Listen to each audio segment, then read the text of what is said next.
So ayun mga kabisyo na. So wala siya dito sa MTS natin. So dito sa dumiretso sa ating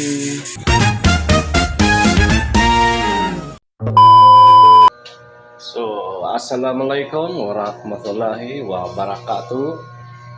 Good morning mga kabisyo. So si Pansi, dito tayo sa genset room. No, dito tayo sa mga electrical room natin. Kita niyo mga kabisyo. Kasi nag-request si engineer itong panel ng mga aircon is i-trace natin yung mga wirings para malagyan ng metro kasi allocated kasi ito pagdating sa electricity, so malaki yung binabayaran, so kailangan natin lagyan ito ng mga metro. So ito yung ating mga panel, kaya let's go mga kabiso, sana matrace natin kaagad para hindi na tayo matagalan. Let's go! At siyempre mga kabisyo, bago tayo mag-start, dapat gagamit tayo ng gloves. Para kung may makapat tayo dyan na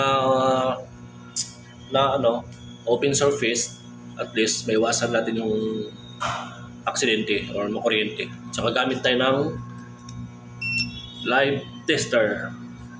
So, titrace tayo.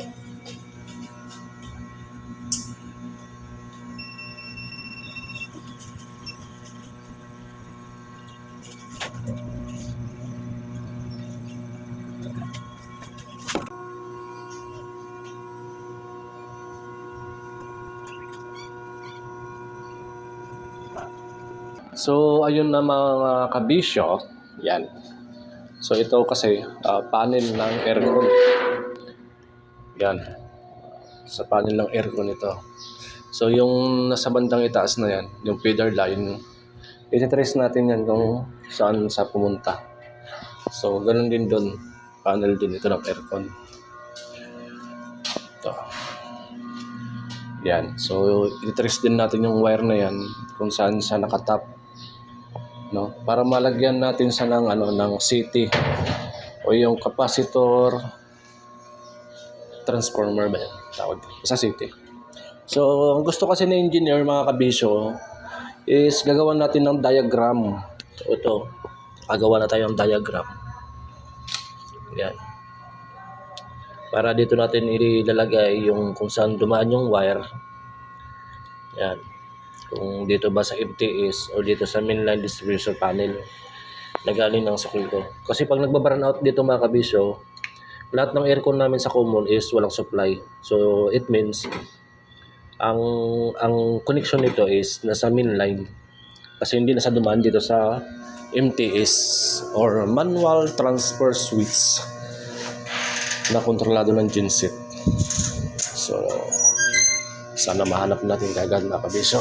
Let's go! So bali dito sa dumiretso mga kabisyo, no? Kasi trinis natin yung itong mga wire na ito, itong malalaki. So dito sa dumiretso.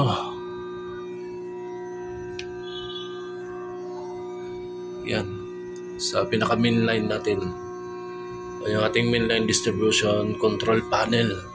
Ito yung ating pinaka main breaker. Laki mga kabisyo.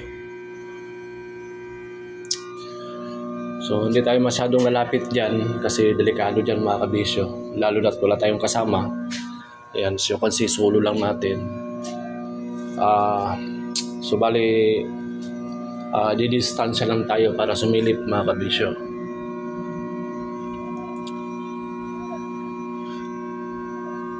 Kasi ito mga kabisyo, ito na yung galing sukil ko papuntang transformer sa primary natin.